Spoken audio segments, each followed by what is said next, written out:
Bonjour les amis, j'espère que vous allez bien. Bienvenue pour cette nouvelle vidéo de news concernant cette affaire absolument incroyable qui oppose la FTC, Xbox, tout ça évidemment dans le cadre du rachat d'Activision Blizzard King par le géant américain. Hier, c'était les déclarations de Phil Spencer qui ont fait un petit peu la une de tout Internet. C'est là-dessus que j'étais un petit peu revenu. Aujourd'hui, c'est son concurrent direct, le patron de PlayStation, qui est venu à la barre pour pouvoir répondre à des questions, dire ce qu'il pensait de telle ou telle chose, et notamment du Game Pass. Alors quand je dis qu'il est venu à la barre, c'est un peu figuré parce que Phil Spencer et les autres dirigeants d'Xbox, les avocats étaient présents vraiment, mais pour Jim Ryan, c'était pas possible. Du coup, il était en visio, c'était par vidéo, où il est venu un petit peu répondre à tout ça. Et il a eu des déclarations fortes, un petit peu à la Jim Ryan, j'ai envie de dire. Il a déclaré que le Game Pass est néfaste et qu'il est même destructeur de valeur. Ça pique un petit peu. Alors on va faire le point ensemble pendant cette vidéo et on verra ensemble vraiment ce qu'il en est. Il a peut-être un peu raison, mais il a aussi peut-être un petit peu tort. Allez les amis, c'est parti.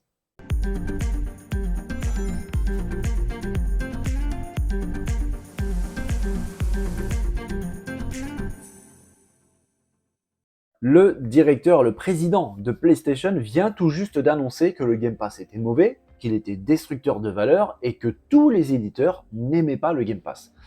Alors c'est une prise de parole assez franche, directe, hein, c'est assez dur. Pour vous dire la vérité, Jim Ryan ne nous a pas trop habitués à autre chose, hein, c'est vraiment dans le style du personnage, que ce soit bien ou pas, on n'est pas là pour en débattre, mais en tout cas, c'est vrai qu'il est franc, il n'a pas sa langue dans sa poche, quand il pense quelque chose, il le dit clairement.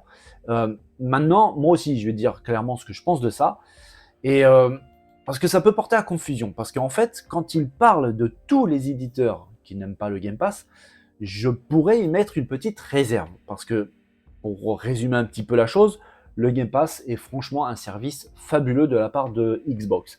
Alors qu'ils y gagnent de l'argent ou pas pour l'instant, c'est pas vraiment notre problème là actuel du moment de là où on est en train de parler. Je pense certainement que Xbox va commencer bientôt à rentrer dans ses frais. Le nombre d'utilisateurs d'abonnés est en train d'augmenter. Je pense pas me tromper en disant qu'ils ont atteint les 30 millions, sincèrement. On verra vraiment si un jour Xbox voudra bien déclarer le nombre d'abonnés. Mais ils avaient dit il y a pas mal de temps déjà qu'ils étaient autour des 20-25 millions. Donc franchement, je pense qu'ils ont très certainement dépassé les 30 millions d'abonnés. Donc ça veut dire que grâce à ça, le service peut commencer à être viable, qu'il peut commencer à être rentable. Et c'est d'ailleurs pour cette raison que Microsoft a pris la décision d'augmenter le prix de son Game Pass pour pouvoir rentrer dans une nouvelle phase, celle de la rentabilité. Alors, et malgré cette augmentation, les amis, le Game Pass reste un service vraiment très très intéressant. Maintenant, cette prise de parole de notre ami Jim Ryan est quand même assez particulière parce que en tant que président de PlayStation, entre nous, j'aurais été très étonné qu'il aurait dit du bien du Game Pass. Franchement, euh, louer les qualités du service majeur de son concurrent majeur, ça aurait été franchement étonnant, surtout en parlant de Jim Ryan. Là, il le critique, bah quoi de plus normal en fait. Franchement, il ne pouvait pas dire autre chose. Surtout que de son côté, ils ont un Game Pass-like qui ressemble quand même assez fortement à celui de Microsoft, sauf que il y a une énorme différence et qui fait toute la différence, c'est que sur le PlayStation Plus, on n'a pas les jeux Day One sur donc le PlayStation Plus, à l'inverse du Game Pass où les AAA internes des studios first party de Xbox se retrouvent donc sur le Game Pass. Et c'est là que se joue la grande différence. Et c'est là-dessus que Jim Ryan veut y venir en disant que les éditeurs n'aiment pas le Game Pass. Et c'est d'ailleurs pour ça qu'on ne retrouve pas de gros jeux AAA d'éditeurs tiers Day One sur le Game Pass. Mais c'est une logique, c'est tout à fait logique. Microsoft, Xbox peut se permettre de mettre ses propres jeux Day One sur le Game Pass, mais parce que derrière, il y a la maison mère, il y a Microsoft qui soutient financièrement le projet. Pour l'instant, c'est comme ça que ça fonctionne. Avec le temps, avec le nombre d'utilisateurs, ça va devenir rentable, mais pour l'instant, c'est pas vraiment encore le cas. Du coup, le soutien financier est colossal, mais ça vient de Microsoft derrière. les éditeurs tiers ne peuvent pas se permettre de faire ça, à moins que Microsoft décide de donner un chèque monstrueux à tel ou tel éditeur pour pouvoir, entre guillemets, acheter la licence et puis de contrecarrer un peu la perte financière que l'éditeur a s'il mettrait son jeu AAA sur le Game Pass. Parce que c'est sûr, si on met un jeu en vente Day One sur le marché à 70-80 euros, l'argent gagné est bien supérieur au très peu qu'on gagnerait sur le Game Pass avec un partenariat avec Microsoft si vraiment c'était un AAA qui venait à venir dessus. Maintenant, je mets aussi notre réserve concernant ces paroles de Jim Ryan, c'est que je ne suis pas d'accord quand il dit tous les éditeurs en fait, parce qu'il y a d'autres petits éditeurs. On parle beaucoup, souvent chez Microsoft, des indés. Microsoft soutient beaucoup les développeurs et éditeurs indépendants, et c'est une bonne chose, je trouve. Et dans ce cas-là, le Game Pass est une formidable fenêtre pour ce genre de jeu qui, malheureusement, sans cette mise en lumière par le Xbox Game Pass, n'aurait pas cette visibilité qu'ils ont aujourd'hui. Et c'est très bien comme ça. C'est très très bien comme ça. Et là, les éditeurs sont plutôt contents d'avoir le Game Pass sous la main. Ça leur permet de mettre leur jeu en avant.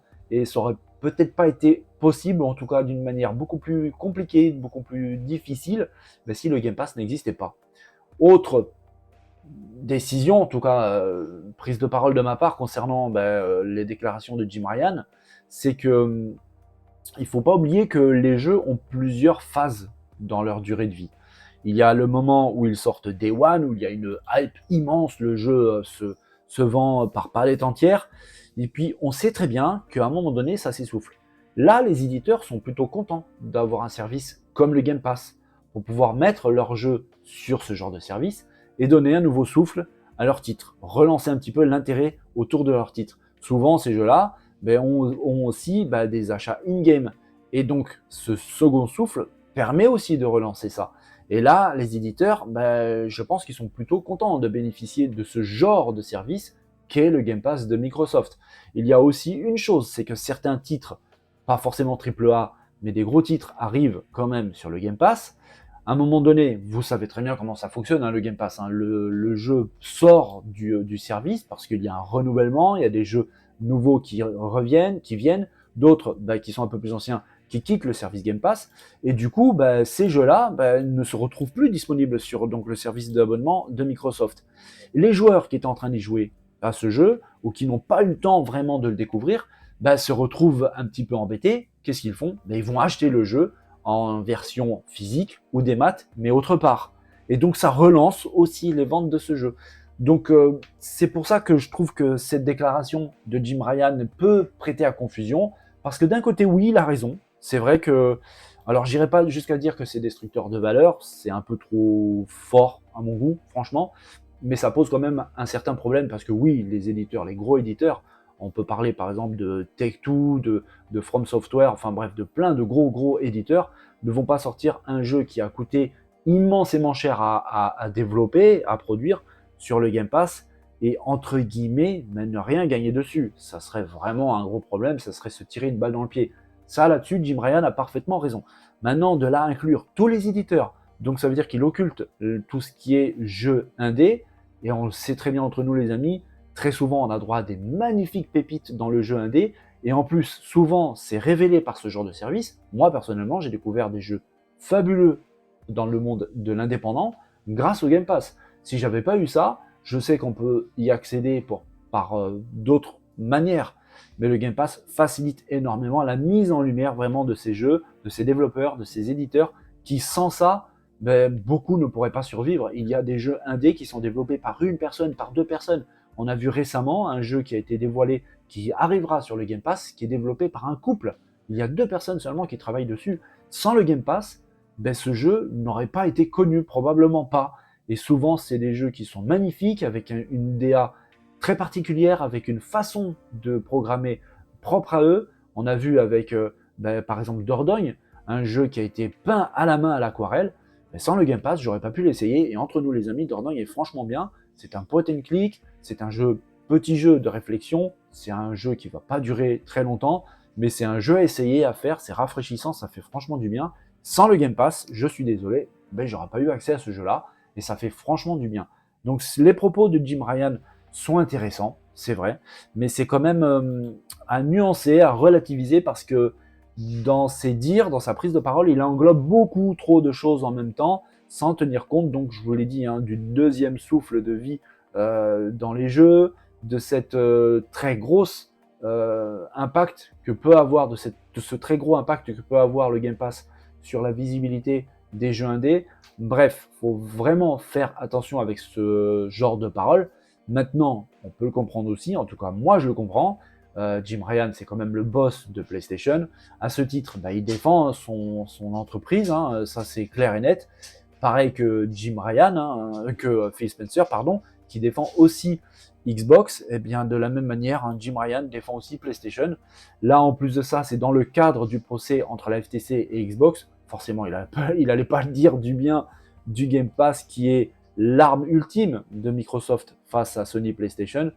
Donc évidemment, sa prise de parole est tout à fait, entre guillemets, logique.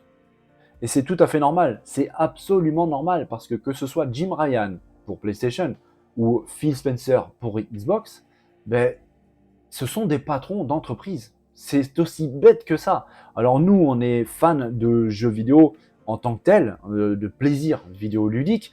On a grandi avec le jeu vidéo. Certains, comme moi, ont connu les jeux vidéo il y a déjà très très longtemps. Et on est baigné par les jeux de plateforme, du Mario, du Sonic, par les jeux de combat, du Street Fighter, par du FPS, par ce genre de choses. Mais on oublie trop souvent que derrière, il y a une machine monstrueuse pour faire tourner tout ça. Et pour faire tourner tout ça, ben, malheureusement, le nerf de la guerre, hein, comme on dit les amis, ben, c'est l'argent. Et ben, cet argent permet un réinvestissement sur des nouveaux projets, sur des nouveaux jeux, et aussi sur le hardware. Sans cet argent, ben, on n'aurait pas de PS5 aujourd'hui, on n'aurait pas cette formidable console qu'est la PS5, on n'aurait pas non plus cette formidable console qu'est la Xbox Series X, ou à moindre coût un petit peu la S, mais on n'aurait pas tout cet investissement. On ne pourrait pas profiter de notre passion commune, le jeu vidéo, s'il n'y aurait pas tout cet investissement. Mais pour avoir de l'investissement, bien sûr, bah, il faut gagner de l'argent. Alors oui, certaines décisions de Phil Spencer, de Jim Ryan peuvent un petit peu faire grincer des dents, des fois on critique et tout, je suis le premier, mais il ne faut pas oublier que derrière, oui, il y a énormément de monde qui vivent grâce à ça, il y a énormément de moyens qui sont investis pour notre plaisir à nous, et c'est comme ça que le monde fonctionne, c'est comme ça que le monde du jeu vidéo fonctionne. Ils ne peuvent pas faire autrement. Ce ne sont pas des entreprises philanthropiques. Ils sont là aussi pour gagner de l'argent. Ça s'appelle du business.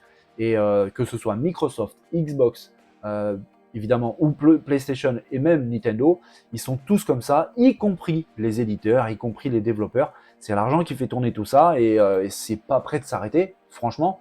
Mais voilà, je tenais vraiment à venir un petit peu sur cette prise de parole sur Jim Ryan, parce que j'ai vu beaucoup de choses sur Internet, Twitter et tout, avec évidemment des prises de parole de fanboy, mais ça va tellement plus loin que tout ce qu'on peut imaginer, qu'il était bien, je pense, de revenir un petit peu dessus.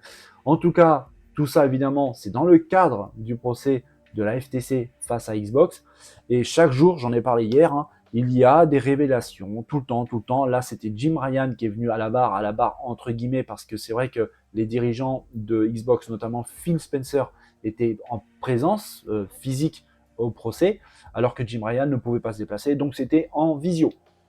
Voilà les amis, c'est tout ce que j'avais à vous dire pour cette petite vidéo concernant les propos de Jim Ryan et le Game Pass. On verra, très probablement, il y aura d'autres déclarations un petit peu de l'un, de l'autre, ou de quelqu'un d'autre encore concernant toute cette affaire. C'est pas prêt de s'arrêter. Je vous souhaite à tous une belle et bonne journée. Prenez soin de vous. À très bientôt les amis. Bye bye.